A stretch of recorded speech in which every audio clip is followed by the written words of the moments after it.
Yang terhormat Dewan Guru SDN 04 Pondok, yang saya hormati Komite Sekolah SDN 04 Pondok. Pertama, marilah kita panjatkan puji syukur kehadirat Allah Subhanahu wa Ta'ala yang telah melimpahkan rahmatnya kepada kita, sehingga di pagi hari ini kita dapat berkumpul dalam acara diseminasi budaya positif yang akan saya presentasikan sebagai bukti karya nyata, aksi nyata saya di program Guru Penggerak Angkatan 9 modul 1.4.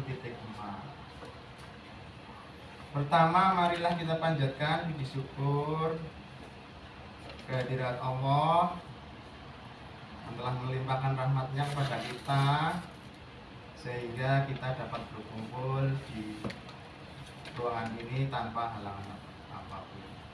Salawat serta salam marilah kita aturkan kepada junjungan kita Nabi Agung Muhammad Sallallahu Alaihi Wasallam. Semoga syafaatnya sampai kepada kita besok di hari kiamat. Amin. Bapak Ibu yang saya hormati, pertama saya mengucapkan selamat datang pada Bapak Ibu peserta diseminasi budaya positif.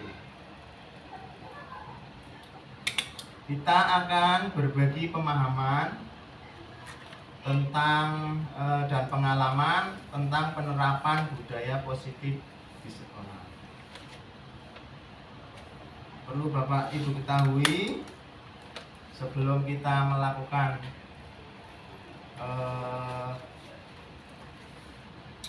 presentasi ini, ada baiknya saya membacakan dulu tujuan dari kegiatan diseminasi ini. Yang pertama adalah melalui penjelasan tentang disiplin positif, peserta mampu membedakan antara hukuman, konsekuensi, dan restitusi.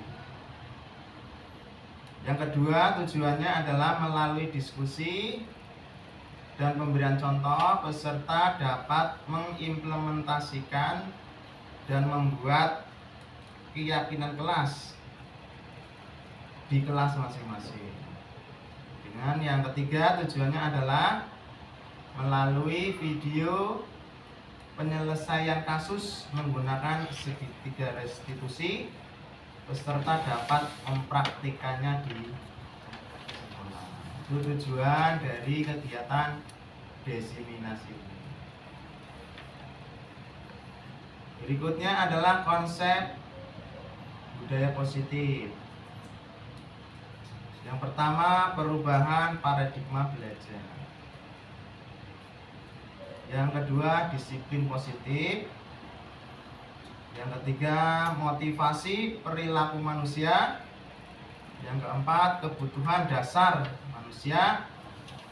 Yang kelima, posisi kontrol restitusi. Yang keenam, keyakinan kelas. Dan yang ketujuh adalah segitiga restitusi. Jadi nanti 7 subbagian ini yang akan kita pelajari, dan harapan saya nanti dapat diimplementasikan di kelas Bapak Ibu masing-masing.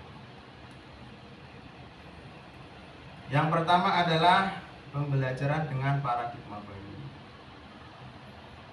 Pembelajaran dengan paradigma baru merupakan pembelajaran yang berorientasi pada penguatan kompetensi dan pengembangan karakter yang sesuai dengan profil pelajar Pancasila, yaitu ada 6 dimensi.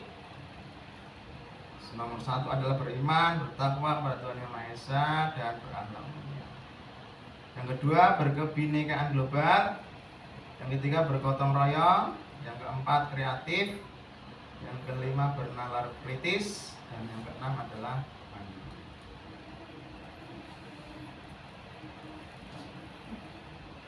Sebelum kita melangkah lebih jauh Bapak Ibu, ada baiknya kita samakan persepsi dulu tentang makna dari disiplin positif tersebut. Dalam budaya kita, kata disiplin diyakini menjadi sesuatu yang dilakukan oleh seseorang pada orang lain untuk mendapatkan kepatuhan. Nah, kita cenderung menghubungkan kata disiplin dengan ketidaknyamanan. Biasanya yang dalam budaya kita, persepsi kita, disiplin itu ketidaknyamanan. Benar atau enggak Bapak Ibu? Ya. Persepsi kita begitu ya, awalnya ya. Disiplin itu berarti ketidaknyamanan. Tetapi menurut teori Diana Gosen menyatakan bahwa kata disiplin itu berasal dari bahasa Latin yaitu disiplina, yang artinya belajar. Disiplin itu artinya belajar. Kata disiplin juga berasal dari akar kata yang sama dengan disiplin atau murid. Jadi disiplin itu artinya murid sebenarnya. Kalau paradigma kita kan tadi seperti saya katakan tadi, yang disiplin itu ketidaknyamanan. Sebenarnya kata disiplin itu artinya murid. Murid itu artinya pembelajar. Artinya pembelajar. Untuk menjadi seorang murid harus paham betul alasan mereka mengapa mengikuti suatu ajaran tertentu. Sehingga motivasi yang terdorong adalah motivasi intrinsik, bukan ekstrinsik. Jadi yang menurut Gosen itu, kalau disiplin itu dipengaruhi oleh hal-hal dari luar atau ekstrinsik, berarti itu sebenarnya bukan disiplin, tapi hanya mengikuti peraturan yang ada. Sebenarnya hatinya tidak mau aslinya. Kalau itu yang menjadi motivasi dari luar, misalnya ada hukuman, ada misalnya melanggar peraturan nanti dihukum, misalnya ingin dipuji orang lain, itu berarti dari luar atau ekstrinsik. Nah, menurut Gosen itu yang menjadi makna disiplin itu adalah motivasi dari dalam atau intrinsik, dari dalam. Jadi patuh itu datang dari hatinya sendiri, tanpa paksaan, tanpa ada tekanan dari orang lain. Itu baru yang disebut dengan disiplin menurut Diana Gosen. Berikutnya, dalam menegakkan disiplin biasanya paradigma yang kita pakai adalah satu hukuman. Bener nggak? Supaya ada disiplin itu berjalan dengan baik, itu biasanya ada hukuman. Melanggar ini hukumannya ini, melanggar ini ada hukumannya ini. Terus ada konsekuensi. Nah, ini saya jelaskan dulu hukuman. Sistem tidak akan berjalan jika murid takut, mendorong, menyalahkan diri, anak belajar menyembunyikan kesalahan. Nanti ini efeknya ya, dan mencoba mengontrol anak dengan penguatan negatif. Hukuman itu biasanya dampaknya negatif. Sedangkan konsekuensi, hukuman itu bisa dibuat. Sedangkan konsekuensi itu memerlukan monitoring dan supervisi terus-menerus dari guru. Mendorong kepatuhan. Anak belajar taat peraturan. Konsekuensi ini dibuat oleh guru dan murid. Kalau hukuman tadi yang buat guru, anak tidak diberi kesempatan untuk berdiskusi dan lain-lain. Kalau konsekuensi masih diberi kesempatan muridnya untuk membuat kira-kira apa yang murid inginkan. Terus yang terakhir mencoba mengontrol anak dengan penguatan positif. Itu yang disebut konsekuensi. Terus yang ketiga adalah restitusi. Murid belajar bertanggung jawab untuk perilakunya. mendorong disiplin positif, anak belajar memecahkan masalah. Nah, ini restitusi dibuat oleh murid. Bedanya ya, kalau hukuman yang buat guru, kalau konsekuensi yang buat guru dan murid. Kalau restitusi ini yang membuat murid. Jadi murid itu mencari solusinya dari kesalahan apa yang dia lakukan. Dan mencari bentuk pertanggungjawaban atas kesalahan yang dia lakukan. Itu yang disebut restitusi. Perbedaannya hukuman, konsekuensi, dan restitusi. Nah, biasanya efeknya anak akan lebih paham pada dirinya sendiri yang dipegang kendali kontrol. Menurut Bapak, yang lebih baik mana? Apa hukuman, apa konsekuensi, atau restitusi?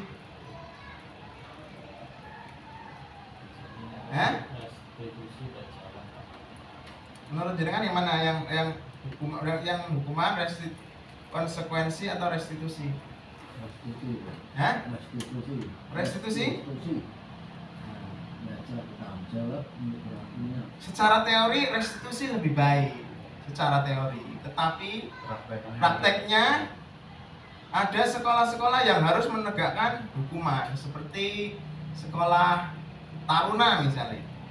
Itu hukuman ya hukuman, tidak ada tawar-menawar.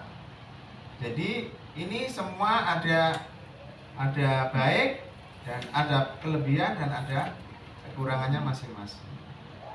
Secara teori akan lebih baik restitusi. Ini Pak, monggo.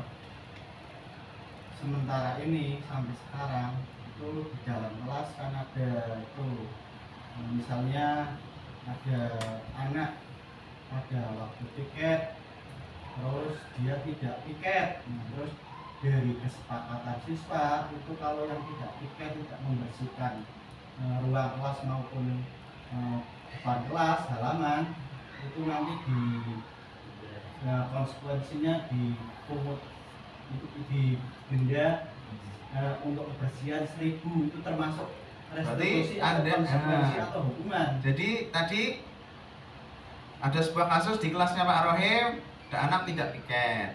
Kemudian di kemudian hari anak itu mendapat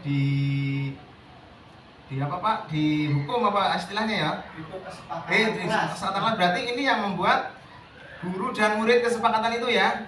Iya. Kesepakatan itu yang buat guru dan murid atau murid saja atau guru saja? Pertama usulnya itu yang murid, Pak. Kalau yang tidak piket atau tidak membersihkan itu diberi denda 1000 untuk kebersihan. Nah, berarti itu murid terlibat dalam pembuatan peraturan itu ya? Iya. Berarti itu termasuk konsekuensi karena melibatkan murid, dibuat oleh guru dan murid. Jadi termasuk konsekuensi. Nah, dalam hal ini sementara itu berjalan dan setelah terkumpul itu uangnya itu diberikan alat-alat kebersihan kelas. Jadi kelasnya itu si anak menjadi punya tanggung jawab dan punya punya tanggung jawab untuk melakukan kebersihan di dalam kelas itu sehingga kelas menjadi bersih. Dan di samping itu positifnya itu sapu juga semakin bertambah untuk alat kebersihan itu. Ya betul, terima kasih. Jadi saya jawab itu adalah sebuah konsekuensi karena dampaknya itu yang terakhir mencoba mengontrol anak dengan penguatan yang positif seperti tadi, kelas menjadi bersih. Nah, itu berarti dampak dari konsekuensi yang dilakukan oleh Pak Rohim dalam kelasnya. Terima kasih Pak Rohim. Berarti kita sudah memahami ya perbedaan antara hukuman. Kalau hukuman itu contohnya anak terlambat lari keliling lapangan 10 kali misalnya. Itu namanya hukuman. Terus kalau restitusi belum diberikan contoh tadi ya.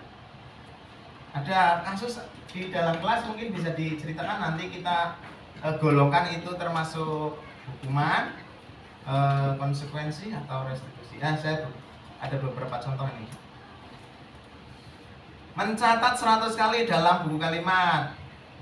Saya tidak akan terlambat lagi karena anak melakukan kesalahan terlambat sekolah. Ini hukuman, konstitusi atau restitusi? Menurut Bapak, Ibu? Saya tidak terlambat lagi, nulis terus. Karena anak melakukan kesalahan terlambat sekolah. Ini menurut jenengan, ini yang pertama itu hukuman, konsekuensi atau restitusi? Hukuman, iya benar hukuman. Lari mengelilingi lapangan 2 kali karena terlambat hadir di sekolah. Hukuman. Membersihkan coretan yang dibuatnya di meja tulis. Sing nyorete dhewe, dihukum cah kuwi mana iki dibuset ra. Itu apa? Hukuman, konsekuensi atau restitusi? Nah, yang ini restitusi karena anak mampu menyadari kesalahannya dan mengerti apa yang harus dilakukan untuk menebus kesalahan apa yang dia buat. Ini restitusi ya. Murid dibuat push up 15 kali karena tidak menggunakan masker sekolah. Ini hukuman. Menggantikan kertas tugas teman yang telah dicoret-coret. Menggantikan kertas teman yang dicoret-coret. Dan ini apa? Restitusi ya. Berjemur di lapangan basket pukul 12 siang karena ngobrol dengan temannya saat KBN berlangsung.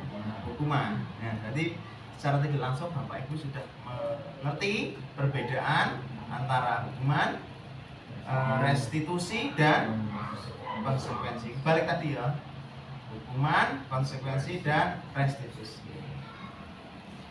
Nah, setelah kita mengetahui konsep hukuman, restitusi dan konsekuensi, mari kita menuju ke sub berikutnya, yaitu kebutuhan dasar manusia. Ada 5 kebutuhan dasar manusia. Dari 5 kebutuhan ini, jika salah satunya tidak terpenuhi, sangat berpengaruh pada perilaku manusia itu sendiri. Jadi bisa berperilaku negatif. Kalau salah satu kebutuhan dasar ini tidak terpenuhi. Kebutuhan yang pertama adalah kebutuhan bertahan hidup, makan, minum. Itu adalah kebutuhan bertahan hidup. Sandang, pangan, papan, itu nggih. Terus kebutuhan yang kedua adalah kasih sayang dan rasa diterima. Ya, di dalam rumah seorang anak mendapat kasih sayang dari orang tuanya yang lengkap, biasanya kecenderungannya anak itu menjadi anak yang baik, menurut, begitu.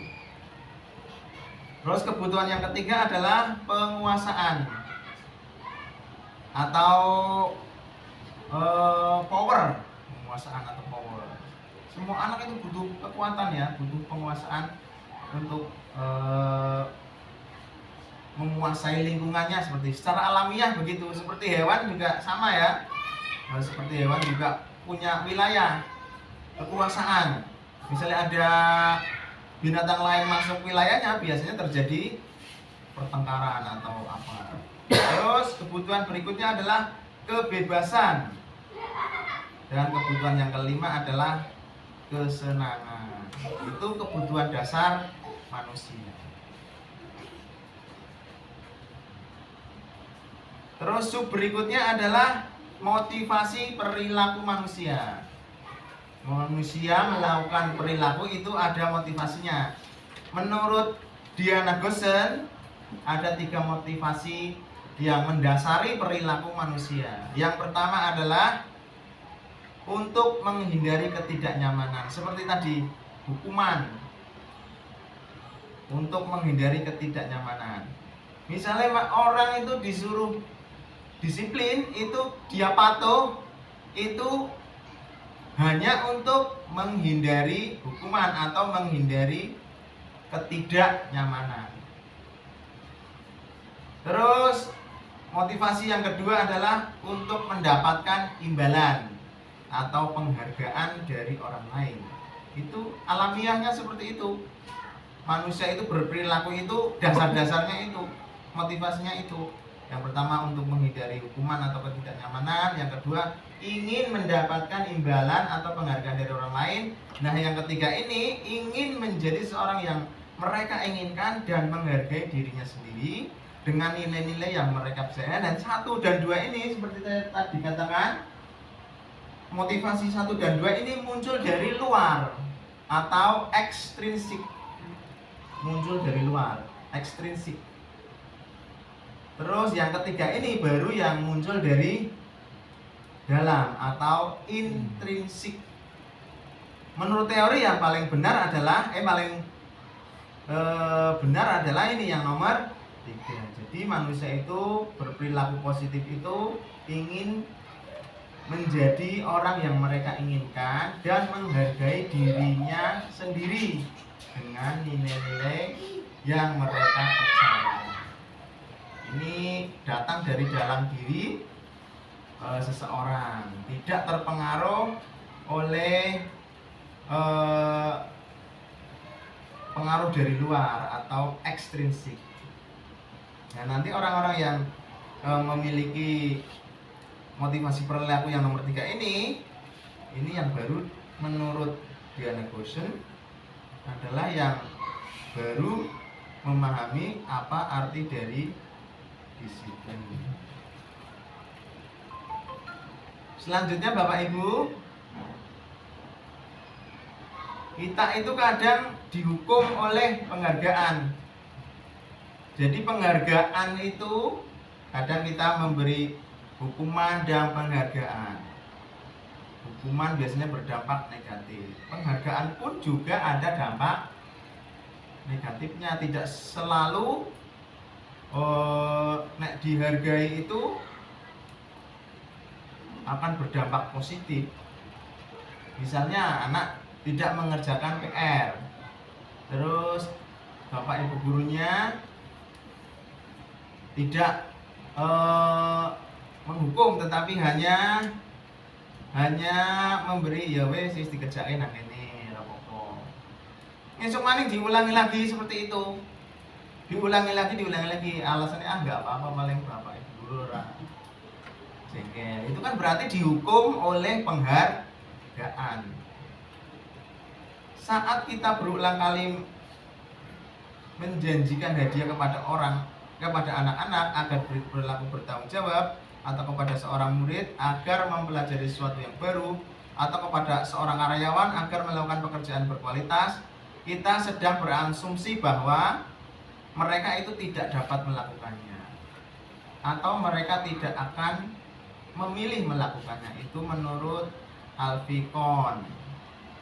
Alfie Kohn dalam buku Punished tahun 93 mengemukakan baik penghargaan maupun hukuman adalah cara mengontrol perilaku seseorang yang menghancurkan potensi untuk pembelajaran sesungguhnya.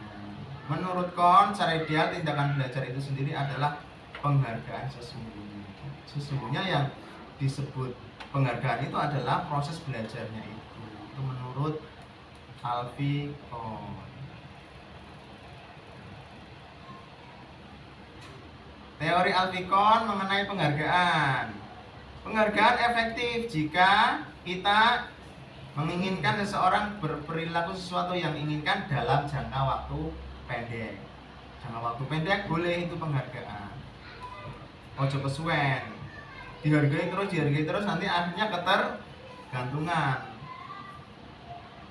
Terus kedua, jika kita menggunakan penghargaan lagi dan lagi, maka orang tersebut akan bergantung pada penghargaan yang diberikan serta kehilangan motivasi diri dari dalam.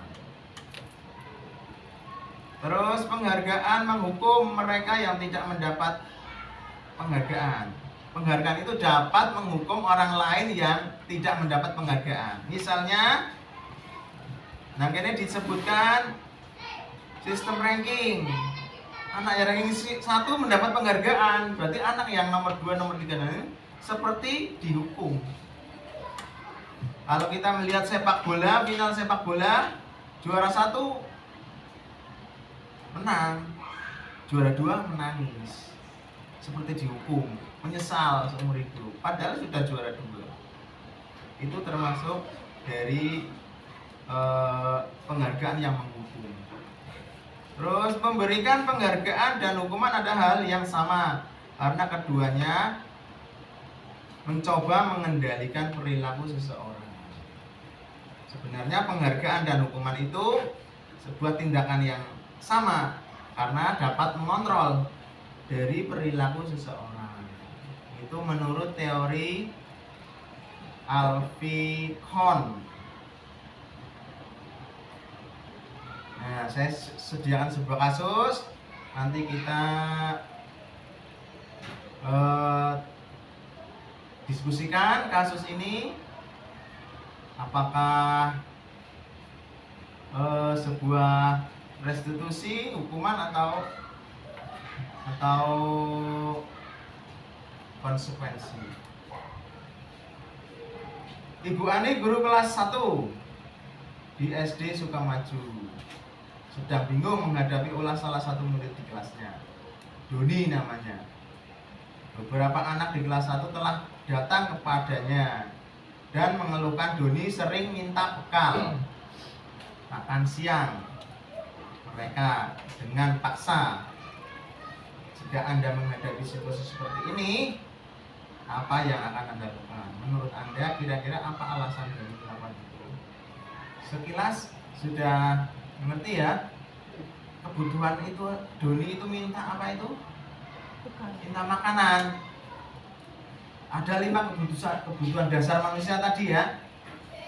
Berarti kebutuhan yang mana itu yang Doni tidak terpenuhi, sehingga Doni berperilaku meminta bekal makan siang temannya. Saya kembali.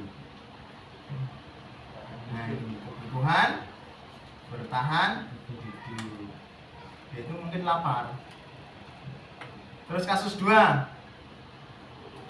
Dinda seorang anak kelas 3 begitu tiba di rumah nangis dan mengadu kepada ibunya bahwa dia benci pada ibu guru Rani. Menurut Anda kebutuhan apa yang berusaha dipenuhi oleh Dinda?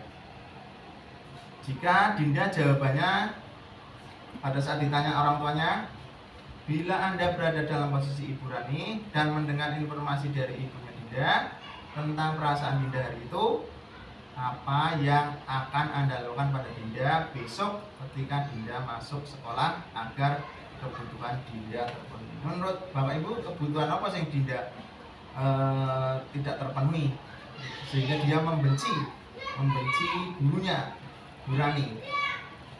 Kebutuhan mana? Kebutuhan kasih sayang yang tidak terpenuhi oleh Dinda dari ibu gurunya, sehingga dia merasa benci tadi ya. Jadi kebutuhan 5 kebutuhan dasar manusia itu sangat berpengaruh pada perilaku manusia. Mari kita telaah lebih dalam lagi. Ibu guru bilang aku tidak boleh bersenandung. Bersenandung itu nyanyi-nyanyi sewaktu mengerjakan tugas. Katanya ini Dinda tadi ya. Dinda itu benci karena apa ini? Aku tidak boleh bersenandung sewaktu mengerjakan tugas. Katanya kelas harus hening. Senandung itu apa? Senandung itu nyanyi. Berarti kebutuhan apa itu? Kesenangan. Kesenangan. Kebutuhan kesenangan. Kebutuhan kesenangannya Dinda tidak terpenuhi karena dia senang nyanyi. Lalalala nyanyi. Tapi gurune melarang. Akhirnya membenci. Ibu guru tidak menyapaku. Padahal aku pakai jepit rambut baru. Berarti apa kebutuhan apa ini? Ibu guru tidak menyapaku, padahal aku pakai jepit rambut baru, ono sesuatu yang baru dipakai. Ayo apa? Hah? Pakai penjepit baru? Kesenangan, penguasaan, atau kasih sayang? Tidak menyapa berarti apa? Kasih sayang. Kasih sayang. Aku bosan. Masa belajarnya cuma begitu-begitu saja, dengerin ibu guru. Bosan itu apa bosan? Bosan itu kebutuhan apa yang tidak terpenuhi? Kebebasan atau kemerdekaan ya. Aku sebel, gambarku tidak rapi. Malah bu guru nunjukin ke teman-teman di depan kelas. Apa Pak? Ini kebutuhan apa ini? Aku sebel, gambarku tidak rapi. Malah guru nunjukin ke teman-teman di depan kelas. Apa Pak? Apa? Kesenangan? Kebebasan? Atau kasih sayang? Nah, mari kita jawab. Ini ada jawabannya sudah. Ibu guru bilang tidak bersenandung. Jadi kesenangan ya tadi benar Bapak Ibu ya. Tadi sudah Bapak Ibu sudah mengerti konsep dari 5 kebutuhan dasar manusia. Tidak menyapaku, padahal punya jepit baru, punya penjepit rambut baru, itu adalah kasih sayang benar seperti tadi jawab. Aku bosan, di kebebasan atau kemerdekaan. Aku sebel, gambarku tidak rapi, itu penguasaan.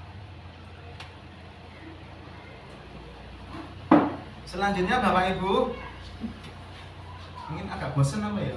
Enakan kegiatan CGP itu setelah bosan kita ada ice breaking. Ada anu sing ngantuk, anu sing kita kembali fokus lagi ice breaking namanya. Untuk mengembalikan fokus yang kita sudah mulai pudar. Nah, ada beberapa tepuk-tepuk yang bisa saya tularkan kepada Bapak Ibu supaya tidak mengantuk. Yang ini tepuknya namanya tepuk apa ya? Saya lupa namanya. Tepuk saya nggak lupa ya. Tepuk semangat aja wis. Yo, tepuk semangat. Semangat. Tepuk tangan.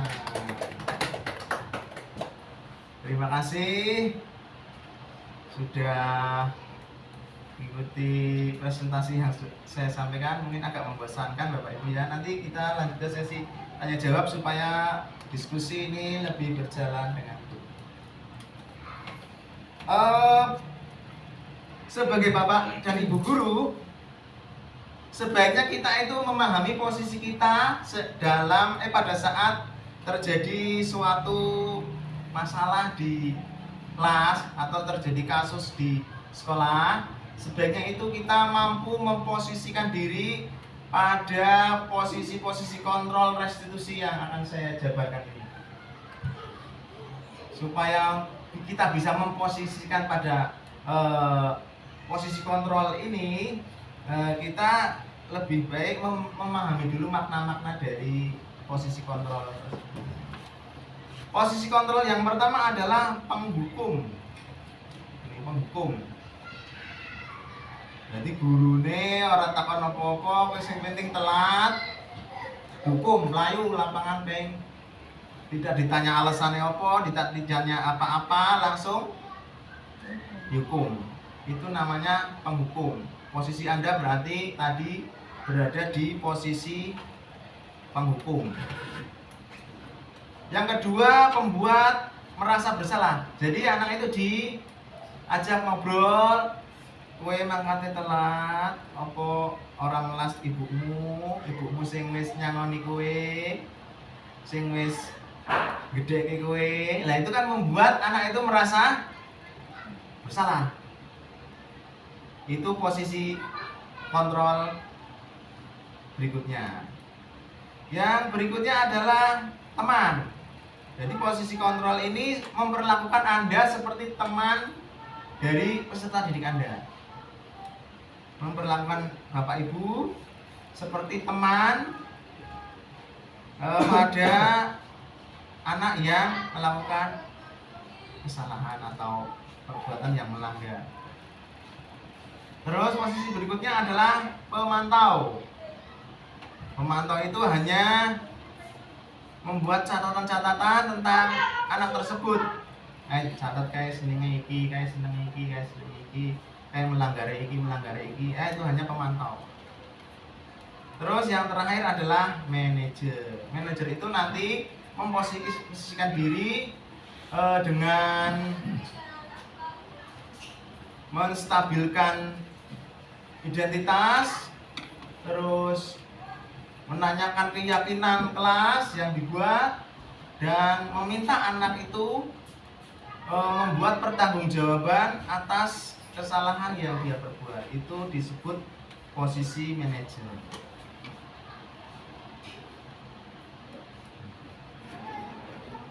Ada tabel yang dapat menjelaskan posisi-posisi dan kira-kira langkah-langkah apa yang dapat kita ambil untuk memposisikan diri pada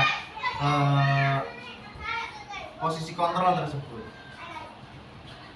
Yang pertama, penghukum. Ini posisi penghukum, ini posisi pembuat orang bersalah, posisi sebagai teman, posisi pemantau, posisi manajer. Nah, posisi penghukum, pembuat orang merasa bersalah, teman, membuat itu masuk dalam motivasi eksternal. Jadi dari luar ini, pengaruhnya dari luar. Sedangkan yang menjadi posisi manajer itu anak itu nanti diharapkan memiliki potensi intrinsik atau internal, kesadaran datang dari dalam hati. Yang pertama, kita coba memposisikan diri dalam posisi penghukum. Biasanya guru menghardik, menunjuk-nunjuk, kamu ini ya, menyakiti, menyindir. Nah, itu posisi penghukum. Terus kata-kata yang dikeluarkan biasanya, kalau kamu tidak ini, kamu akan Nah, itu posisi penghukum. Hasilnya, dampaknya terhadap anak, biasanya anak itu akan memberontak. Justru tidak menjadi baik, malah memberontak. Anak jadi pendiam, jadi kepercayaan dirinya hilang karena dibentak-bentak, dan cenderung menyalahkan orang lain. Itu jika Anda memposisikan diri sebagai penghukum.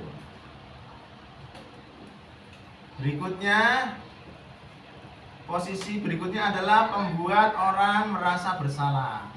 Biasanya diceramahi anak itu, seperti saya katakan tadi. Apa kamu tidak kasihan dengan ibunya yang sudah membesarkan, memberi uang saku, kok kamu berkelakuan seperti ini? Nah, itu anak itu menjadi merasa bersalah.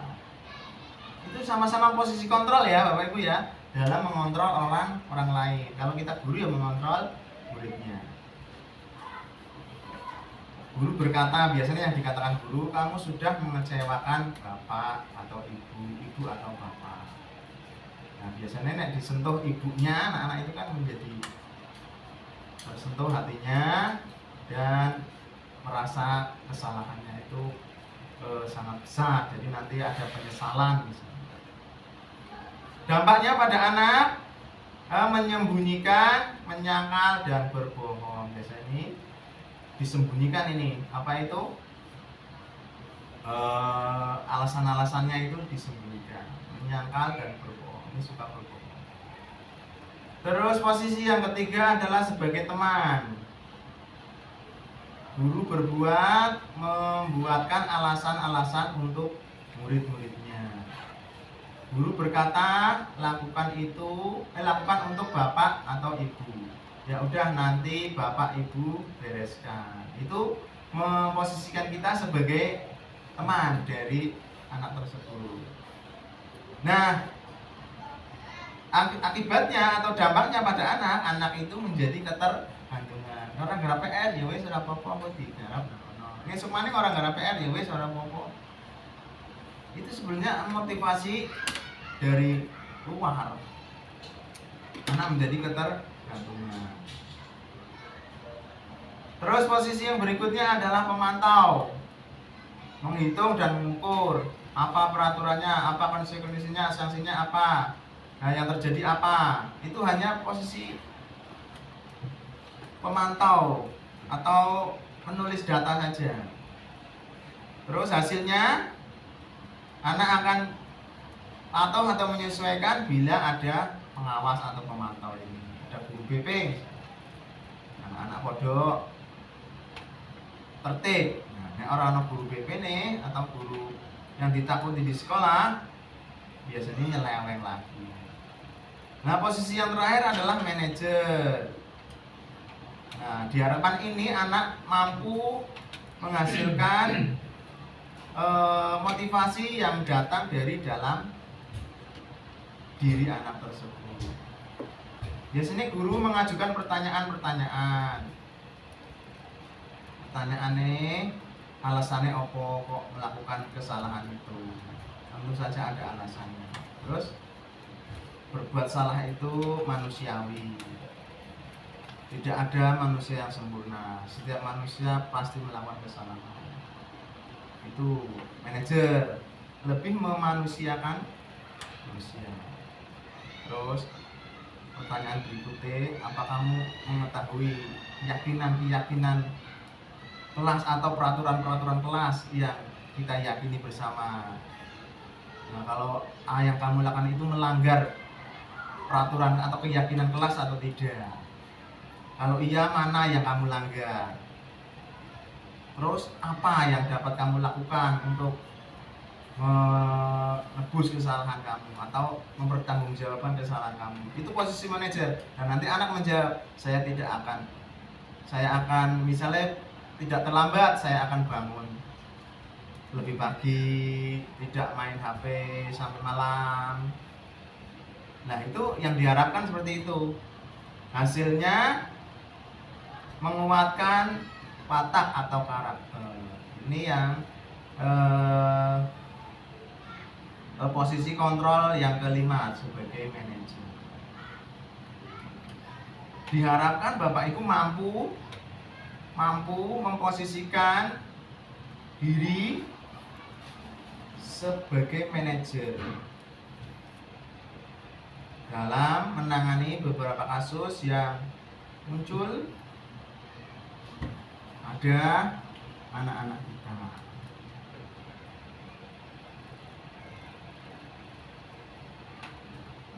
Ada beberapa kalimat yang saya tanyakan, nanti jawabannya di belakang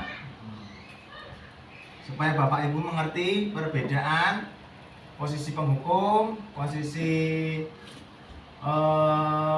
memantau, posisi pembuat bersalah, teman, memantau, dan posisi manajer. Ini pertanyaan seperti ini. Saya kecewa sekali dengan kamu. Nah, ini berarti Bapak dan Ibu guru memposisikan diri sebagai apa? Monggo. Membuat merasa bersalah. Benar. Kamu tidak pernah benar melakukannya. Apa ini? Posisi apa ini? Kamu tidak pernah benar melakukannya. Tidak pernah benar. Ini menghukum ini ya. Ini betul. Iya. Hukum ya. Ayolah lakukan demi saya. Apa ini? Ayolah teman. Bagaimana kamu bisa menyelesaikan masalah ini? Lagi manajer. Kamu selalu yang paling terakhir. Menghukum ini. Kamu tidak mendapatkan bintang bila tidak menyelesaikan tugas ini. Menghukum ini ya. Iya enggak? Monggo berpendapat. Hukum. Berapa kali sih saya sudah mengatakan pada kamu menghukum atau membuat rasa bersalah atau teman? Monggo ayo jawab. Teman Bu. Teman. Mengembangkan kita cross check ya jawabannya ya. Ya. Dengan yang benar ya.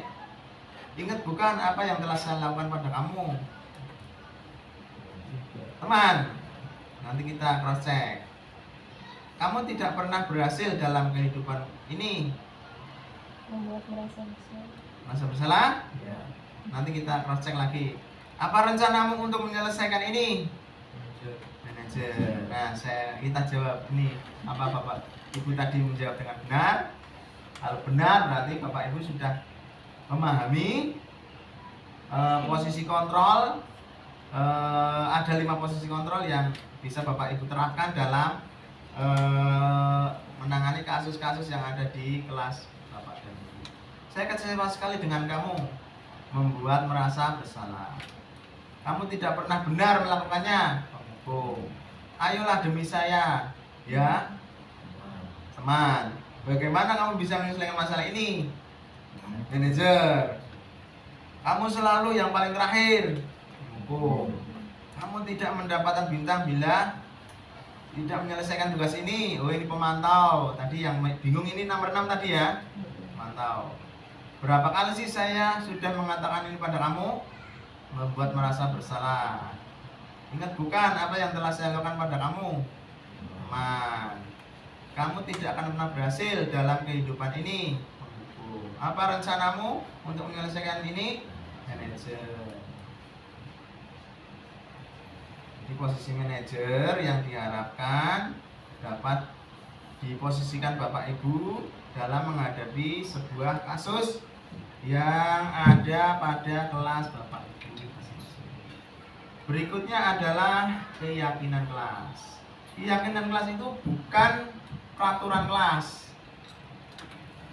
Nilainya lebih dalam, nilai keyakinan kelas lebih dalam daripada peraturan kelas. Keyakinan kelas itu dibuat dengan kalimat yang positif, bukan kalimat negatif. Misalnya dilarang terlambat, itu kan kalimat negatif. Nah, dalam keyakinan kelas tidak boleh menggunakan kalimat negatif. Misalnya dilarang menyontek, itu kan kalimat negatif. Nah, dalam keyakinan kelas itu tidak boleh menggunakan kalimat negatif. Keyakinan kelas itu nanti dibuat kelas masing-masing. Jadi nanti dipampangkan di dinding keyakinan kelas, jangan terlalu banyak, nanti membelenggu anak-anak tersebut. Pembentukan keyakinan kelas. Keyakinan kelas berupa pernyataan-pernyataan universal. Pernyataan keyakinan kelas senantiasa dibuat dalam bentuk kalimat positif. Keyakinan kelas hendaknya tidak terlalu banyak sehingga mudah diingat dan dipahami oleh semua warga kelas. Keyakinan kelas sebaiknya sesuatu yang dapat diterapkan di lingkungan tersebut. Sesuai konteksnya ya, kalau kelas ya konteksnya kelas, jangan konteks jalan atau konteks tempat umum misalnya. Semua warga kelas hendaknya ikut berkontribusi dalam pembuatan keyakinan kelas lewat kegiatan curah pendapat. Nah, untuk kelas-kelas yang rendah itu apa bisa diajak berdiskusi tentang keyakinan kelas? Gimana caranya gini kelas rendah? Lewat curhat atau pendapat. Nek cilik-cilik ngomongnya biasanya sambil lalu. Nah, biasanya dipancing dengan kalimat-kalimat pancingan. Nek kelasnya kotor kepiye? Bagus tidak? Ya, lamen bersih kepiye? Jadi sapu. Itu menggunakan kalimat-kalimat pemantik atau pancingan. Nah, nanti kan dapat diinventaris apa yang menjadi curahan-curahan pendapat dari siswa kelas rendah tersebut. Kalau kelas 4, 5, 6 ya kelas tinggi kan mungkin bisa diajak dialog, bisa diajak ngobrol, sudah nyambung apa yang Pak Guru inginkan itu bisa dilaksanakan. Nah, contoh-contoh kata keyakinan kelas ini seperti ini. Masuk tepat waktu ini. Kalimatnya positif Bapak Ibu ya. Kalimat positif. Tepat waktu aslinya kan maunya dilarang terlambat. Nah, dengan keyakinan kelas dibuat kalimat positif menjadi masuk tepat waktu. Berdoa sebelum dan sesudah belajar, ini juga kalimat positif. Menjaga kebersihan. Menjaga kebersihan, misalnya mau nih dilarang membuang sampah sembarangan tadinya. Nah, dalam keyakinan kelas diubah menjadi menjaga kebersihan kelas. Melaksanakan dan mengikuti pembiasaan di sekolah dengan baik. Mengikuti pembelajaran dengan baik, saling menolong dan saling menghargai, bicara sopan, dan masih banyak lagi contoh-contoh kalimat keyakinan kelas yang lain. Ini hanya beberapa contoh. Nah, nilai-nilai kebajikan yang akan diusung oleh keyakinan kelas tadi. Nilai-nilai kebajikan itu monggo. Nilai-nilai yang diyakini benar. Nilai yang diyakini benar. Yang pertama, masuk kelas tepat waktu adalah nilai kebajikannya adalah disiplin. Berdoa sebelum dan sesudah belajar, nilai kebajikannya adalah beriman dan bertakwa terhadap Tuhan Yang Maha Esa. Menjaga kebersihan kelas, itu nilai kebajikannya adalah kebersihan. Melaksanakan dan mengikuti pembiasaan sekolah dengan baik, disiplin. Ada lagi mungkin bisa ditambah selain disiplin atau apa nilai kebajikannya? Mungkin ini kan kata-kata saya dari ini, mungkin pemahaman saya kan cocok terbatas, mungkin dari ide orang lain bisa menambahi. Ada lain bisa ditambahkan? Untuk kita di awal Mana Pak? masuknya kemana tiket Tiket itu menjaga kebersihan ya? berarti masuk lebih awal. Masuk lebih awal. Berarti ya masuk tepat waktu. Itu disiplin, untuk kedisiplinannya. Maksudnya gimana Pak? Maksudnya lah ya itu regu piket berangkat lebih awal berarti kan Regu piket ini disepakati. Nah. Regu piket berangkat lebih awal.